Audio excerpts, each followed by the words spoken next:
Hello viewers, ఈరోజైతే మేము కేపీహెచ్పిలో ఉన్న పిఎన్ఆర్ ఎంపైర్లో ది స్పైస్ కిచెన్ రెస్టారెంట్ అనే దానికైతే వచ్చేసాము. ఇక్కడ చూసుకున్నట్టయితే యాంబియన్స్ అయితే చాలా టాప్ నాచ్ అండ్ సూపర్ ఉందన్నమాట.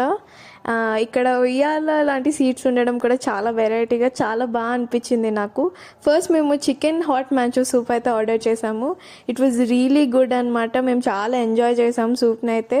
చాలా అటు స్పైసీగా కాకుండా అటు స్వీట్గా కాకుండా చాలా మైల్డ్ టేస్ట్తోని చాలా అంటే చాలా బాగుంది. నెక్స్ట్ మేము చిల్లీ ప్రాన్స్ ఆర్డర్ చేసామన్నమాట. అది కూడా చాలా అంటే చాలా బాగుంది. ఎటువంటి స్మెల్ కానీ ఇలాంటివి కానీ లేకుండా it was cook to perfection. ఇదైతే మస్ట్ రికమెండెడ్. నెక్స్ట్ మేము బిర్యానీ ఆర్డర్ చేసాము. బిర్యానీ కొంచెం డిసప్పాయింట్ చేసింది. ఆఫ్ కోర్స్ బిర్యానీ ఫ్లేవర్ కానీ ఎటువంటిది ఏమీ లేదు. So biryani is not recommended. So that's all for today viewers. మీకు నచ్చినట్టయితే లైక్, షేర్ అండ్ సబ్స్క్రైబ్.